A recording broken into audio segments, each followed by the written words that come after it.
Joining us now is Congress MP and former Union Minister, Mr. Shashi Tharoor. Mr. Tharoor, we're talking about call drops here. It's a major menace across the country. Would you urge the Telecom Minister to find a solution within a fixed time frame? Absolutely. In fact, Parikshit, the fact is that there's supposed to be a guideline of the TRAI, the Telecoms Regulatory Authority of India, which says basically that service providers should ensure that call drops do not exceed 2% of all calls. In fact, our experience as normal consumers is at least 10 times that. 20%, to my mind, is an underestimate. I can never drive from here to the airport without multiple call drops. And that's true in many parts of my constituency, Thiruvananthapuram, the capital of a state as well. I'm not Have trying you ever to taken it up yourself with the Minister? I've taken it up at the working level with the BSNL in Kerala and with the MTNL here. And the answer I usually get is, number one, the call drops are not as much as we think, which is, of course, an inconvenient answer because they may not be counting some calls as dropped, whereas we have the experience of having to dial again, so we know what we're talking about.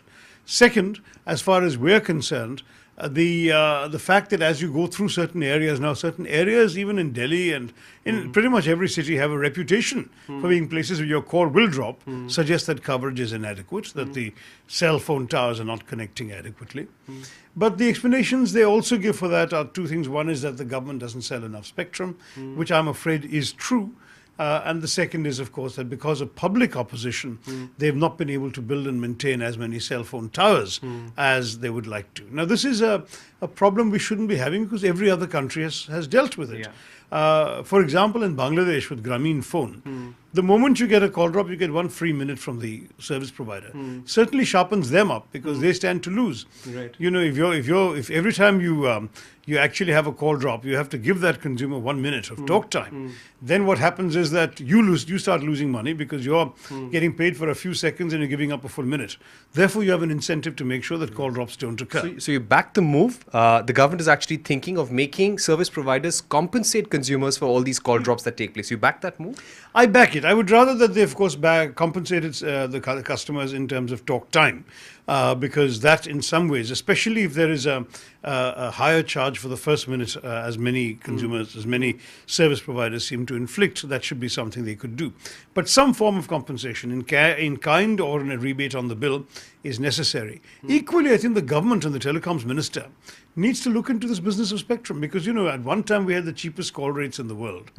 But if we keep trying to make money out of the service providers by auctioning spectrum, very limited quantities at very high prices, inevitably this will have some sort of effect on the consumer as well. And I think the government now, instead of boasting about how much money they're making up telecom spectrum, has to just be more liberal with spectrum, put more of it out there. We have an awful lot of unused spectrum in our country by comparison with most countries in the world that have advanced cell phone networks. And when you have networks sustaining 1 billion people, there are 1 billion SIM cards out there, clearly you're not being entirely fair or reasonable with the government policy. At the same time, we also need to create awareness that radiation from cell phone towers is not that big a problem. I had a briefing on that from some of the people in the southern telecom circle, and I agree the fears appear to be grossly exaggerated. In a democracy like ours, inevitably NGOs and others will come on and create a certain amount of panic, and sadly human nature being selfish tends to say, I don't mind using a mobile phone, but the tower not in my backyard, you know, the NIMBY problem. Everyone wants it to be somewhere else. Now, you don't get that many unpopulated areas in which you can park cell phone towers, particularly when you want the towers to be able to link up with each other without a call drop.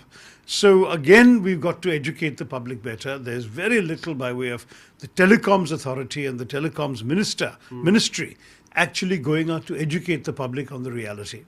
I am told that right now our cell phone towers use much less power and radiate much less than is even judged to be completely safe. So that they're dropping so well short of what is required that they don't have the power to sustain networks effectively. And finally, sir, would you fix a time frame within which this problem should be solved now? Well, there are many aspects to the problem. One is, of course, this public education aspect, so we can get more cell phone towers up there. That's a long-term thing. It can't be solved overnight. The second is purely a simple policy change in terms of spectrum allocation. That depends on how quickly the government can make its own decisions. The telecoms minister has to put up a cabinet note, get it through the cabinet, and get a decision by the government. And then there is a regulatory decision, very simply, that requires cell phone providers to compensate the consumers through minutes or rebates. Now, the third one can be done tomorrow. It can be done with a stroke of the pen. It takes a quick decision of try.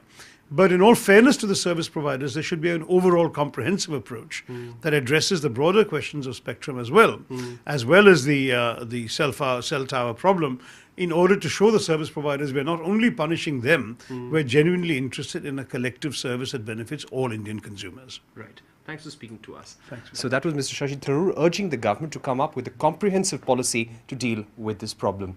With video journalist P.K. Das, this is Parikshit Luthra.